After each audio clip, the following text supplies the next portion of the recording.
How'd I look, girls?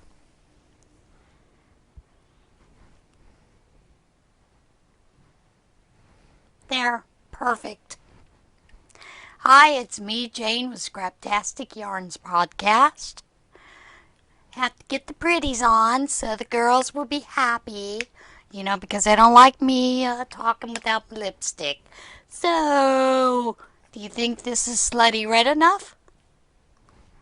See, I tell you, I keep looking like a clown putting this stuff on. But I'm doing it. Today is day 25 of VEDA. And I had planned on showing you a video of us playing Dutch Blitz. Don't you hate when the video doesn't work out right? Yep, it filmed part of it and then it cut out and then it picked up. So you're not going to get to see us playing Dutch Blitz. It's a fun game. Maybe I'll get it filmed next week or later on. Who knows? So I thought today we'd just sit and chat a little bit. I don't know what it's like in your neck of the woods, but ours, it's been cloudy, overcast. Supposed to have some drizzle here and there, and we didn't get anything. So that's not too bad. It's a real nice day. The temperature's fine. Going without a sweater or a jacket. That's nice. I like that.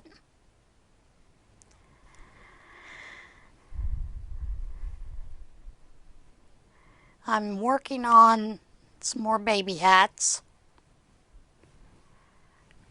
It seems like there's not enough baby hats around, although I think we've probably got plenty to keep us through the end of May, but I don't know.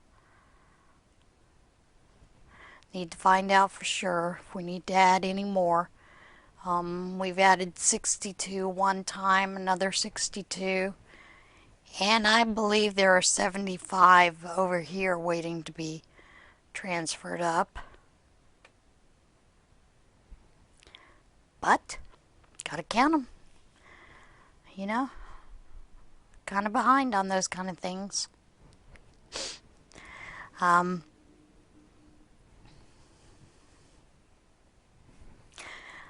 curious, how many of you like making hats for babies? Give me an idea. I don't mind making the hats for the babies, but I do get a little tired after a while. It's kind of like the breast prostheses. I don't mind making those. I go in these phases where I'll do a bunch and then I want to move on to something else. I saw a real pretty pineapple afghan that I would like to start. But of course, there aren't any yarns that are appropriate in my house, so I will have to find some more yarn for that. Because Lord knows, you should never turn down good yarn. I do have a shawl that I wanted to get started, crochet shawl. And of course, when I start doing that, then I start feeling guilty because, I've got all these projects over here just waiting to be worked on. Nothing's been done with them. Maybe I should start a thing, kind of like Kinder does, of hooked by happenstance. She does this thing where she does the freak or frog. Maybe I should freak or frog these guys. I don't know. They're kind of nice to work on a little bit and then put away, work on something else. The only thing is, with baby hats, you can get quite a few of those done and put away and then not worry about them for quite a while. And of course, I don't have any babies in my family right now, so I don't have to worry about getting a baby a hat. Although, with the hospital, they kind of look towards us to keep doing this, so it is what it is.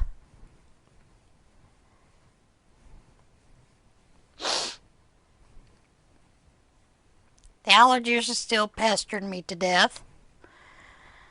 Taking allergy meds, drops in the eyes, you name it, and it just doesn't seem to help.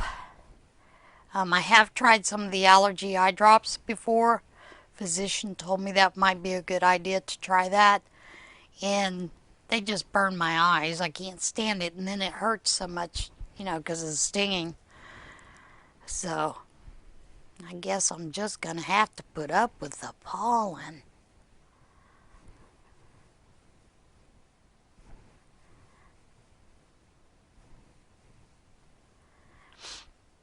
There's a crocheter that I follow, Crafty Crocheter. I really enjoy her podcast. And she had been kind of quiet for a couple of days, which normally, we're used to seeing her quite often. And she finally came on and just, was talking about different things, and she's just been busy. But I kind of thought that was odd how you get used to seeing people all the time through YouTube, and then when you don't see them on a regular basis, you start to wonder if they're okay. There was a young lady that was in Texas, a podcaster that I used to love watching her podcast, and she was pregnant at the time. And for a long time, she didn't podcast at all. She did have the baby. The baby is 4 months old. So she started podcasting again this week.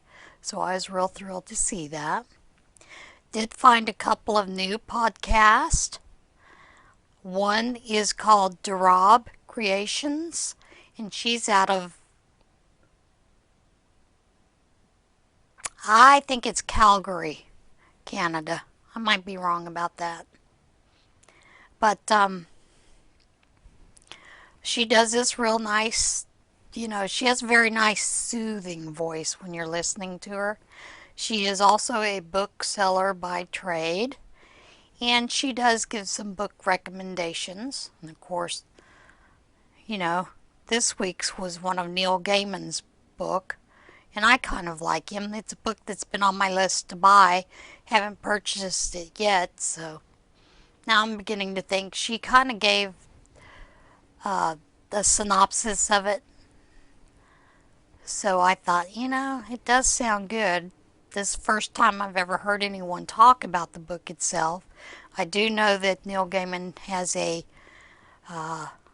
I believe he either has one in the works or it's already out there, a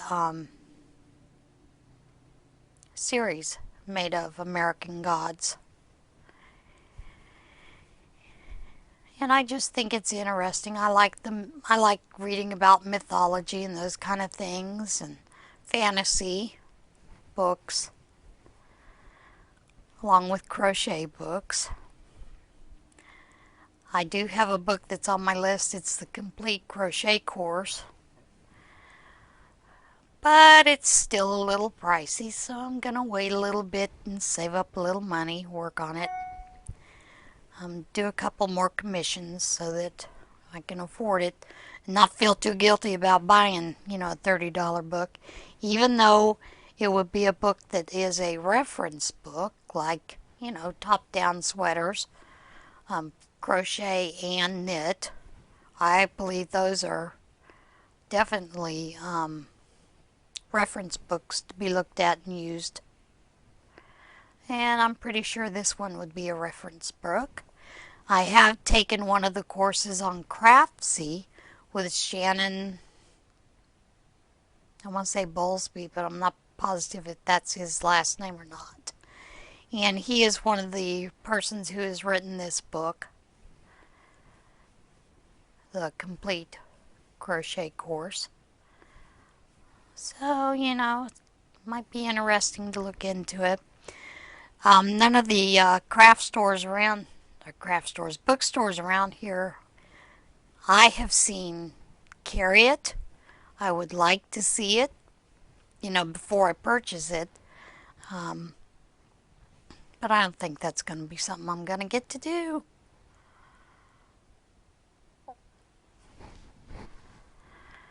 Okay. Here we go. Just the rounds to make the hat.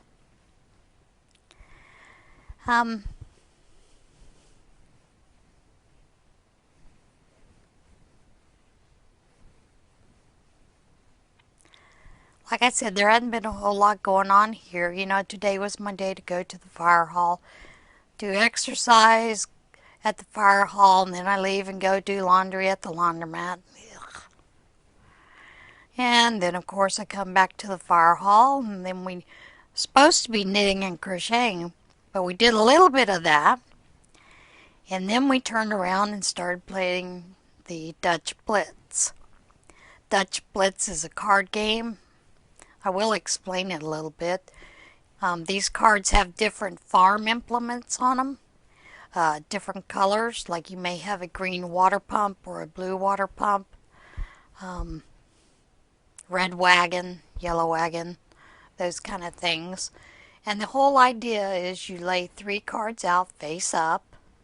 You take and deal off 10, flip them over so you can see the top of that.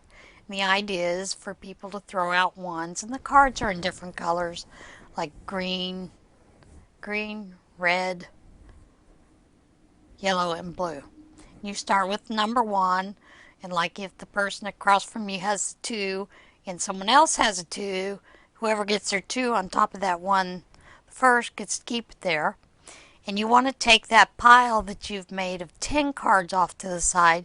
You want to get that down to where you have nothing. And once you have finished using all those cards, you get to yell Blitz. And it's, in many ways, it kind of reminds me of war. You know, kids playing cards with war. You want to slap it out there and get yours on top first, and so it's kind of fun. We did play one week with the college students. College students come usually 2 or 3 each semester, and it's either through their social work instructor or their psychology instructor, where they have to come and interact with the elderly at the senior centers. Some do a great job and get in there and do things with us. Like these gals, they went out on Wednesdays and helped deliver Meals on Wheels. So that was a good experience for them. And then, of course, when they got back, they come over and they sit with us and talk with us. And, of course, we were playing Dutch Blitz that one week, and they really liked the game. So, you know, it's kind of interesting to see how kids react, younger kids like that. And I don't know if I talked to you before about this. You know, I'm old, so I might have forgot that I told you about it. We got to talking about how they feel about being called snowflakes. They were pretty much unaware that their generation is called snowflake generation. So we kind of explained to them. They're like, oh, yeah. Feelings get hurt. Everybody's offended by everything. Yeah. They blow it off. They don't care. So that was kind of interesting to see. All right, I'm just going to finish on working with this hat, getting it finished up. I am going to do a row of some red, white, and blue. Put in maybe 1 or 2 rows. Go back to the white. I do like the red, white, and blue variegated yarn, but sometimes it's a little busy. So I'm trying to break it up a little bit with red, blue, white hats, and putting in just a little bit of that in there. Okay, tomorrow I'm off to Scraps and Skeins. And then a whole lot of nothing, other than in the afternoon I have to go pick up a donation from someone. Someone's donating some quilting supplies to our quilting group, so I have to go pick those up. Other than that, there's not a whole lot. See you tomorrow. Bye.